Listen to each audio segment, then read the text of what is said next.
MTN voice bundles ezikutera network zona habei dondolo miga sita chikumi sita ibiri mu hash rundo yekonyeza my MTN app okome mu daily bundle habo kuba butukubaza itwena titukwemerezebwa.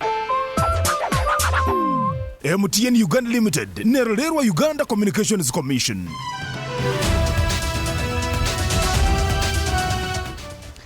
A very good afternoon. It is exactly 1 p.m. My name is Deo Asiimwe. I welcome you to this broadcast of KDR News. Now, the detail. The court verdict in the case involving Finance State Minister Amos Lugolobi, accused of diverting the iron sheets meant for Karamoja region, is scheduled for 14th of next month. The Lugolobi, who is also the Ntenjeru North Member of Parliament, is battling 2 court counts of dealing with the suspect property contrary to Section 21A of the Anti-Corruption Act. The offence elicits a maximum sentence of 7 years imprisonment upon conviction. Justice Jane Okwuo Kajuga of the Anti-Corruption Division of the High Court in Kampala fixed the date yesterday after hearing submissions from Lugolobi's lawyers and the state prosecutor. Lawyers John Isabidie, Tone Tumukunde and Alex Luganda are defending the minister, while the state is being represented by Assistant Director of Public Prosecutions Josephine Namatavo. Lawyer Isabidie argued that prosecution's evidence against Lugolobi is insufficient to require the minister to defend himself in the matter. Isabidie also submitted that evidence of the prosecution witnesses is riddled with contradictions. In rebuttal, State Prosecutor Namatavu argued that the accused knowingly received the iron sheets intended for Karamoja.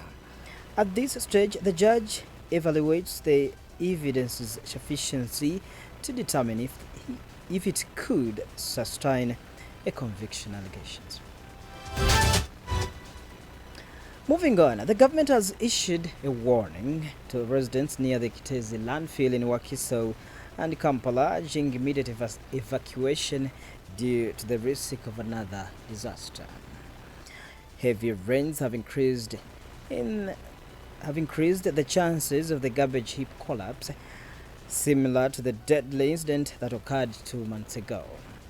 In a letter from the Minister of State for Disaster Preparedness, Lillian Abba, local leaders in Wakiso and Kampala have been urged to inform residents in vulnerable areas of the potential danger. The minister's warning points the possibility of the landfill collapsing at any moment due to the ongoing rains. The previous disaster in Kitezi, which happened 2 months ago, saw a garbage heap collapse, killing dozens of people. A total of 35 bodies were recovered, with some still missing. In light of the tragedy, the government is taking measures to prevent another catastrophe, but residents are being urged to act swiftly to ensure their safety. 5 of the 13 candidates that were nominated for the Kisoro District National Resistance Movement interim primaries for the woman member of parliament by-election have withdrawn from the race barely 2 weeks to the election. The withdrawal came after all the candidates had a meeting with President Yoweri Kaguta Museveni, the chairman of the NRM, at State House in Entebbe last Sunday. The candidates that have withdrawn are Sylvia Dushime, Louis Niyikiza, Allen Nkurichie, Afia Nyinamahoro, and Eva Twizere. Dr. Tangodoy, the chairperson of the National Resistance Movement Electoral Commission, has confirmed that the draw of the 5 candidates from the race, noting that of now they have 8 in the race for the party flag bearer. He says that those who are still in the race are Rose Kabajenyi, Grace Akefeza, Ngabidano, Faith Winfred Igiraneza, Jemima Iradukunda, Helen Mbonye, Brenda Fancy, Nirere, Blessed Kitentere, and Irene Mohire. However, Deo insists that there was no financial compensation provided to the aspirants who have stepped down. He reveals that the joint party campaigns are to commence on Thursday this week and will end on 23rd of the election, as the election will be on 25th of this month. The Kisoro District Woman Member of Parliamentary seat fell vacant last month following the death of Sarah Mateki, the State Minister for Defense, who was also the Kisoro District Woman Member of Parliament. Moving on, Bishop Emeritus of the Anglican Diocese of Namirembe, Samuel Bagalade Sekade, is dead.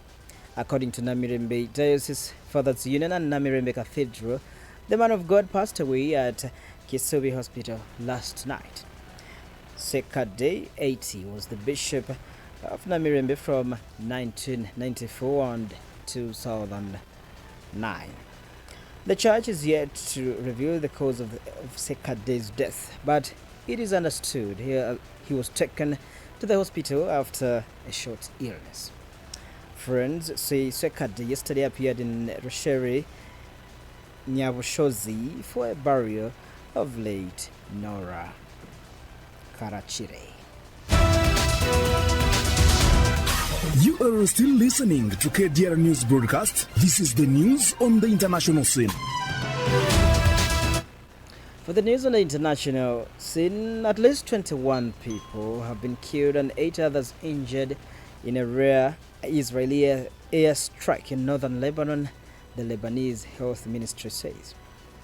The strike hit a residential building in Aitoil, a predominantly Christian village far from the areas where the Israeli military has carried out thousands of strikes targeting the armed Shia Islamist group Hezbollah. Residents say a family recently displaced by the war had been living there. The Israeli military did not immediately comment on the report, but it came as Israeli Prime Minister Benjamin Netanyahu vowed to continue the strike Hezbollah without mercy everywhere in Lebanon, including Beirut. He was speaking during a visit to a military base in northern Israel, where a drone launched by the Iran-backed group killed 4 Israeli soldiers and wounded dozens last Sunday night. The early night is 9 minutes past 1 p.m. As I wind up the newscast, we take a quick look at the top stories. Karamoja Iron Sheets scandal, court sets Minister Ligolobi verdict date. Government issues urgent evacuation warning amid fears of another Kiteze garbage collapse. Kisoro by-election, 5 NRM aspirants give up race after State House meeting, and Lebanon says 21 killed in airstrike in country's north. That's it. My name is Deo Asiimwe. I wish you the best of your lunch, and please keep with us.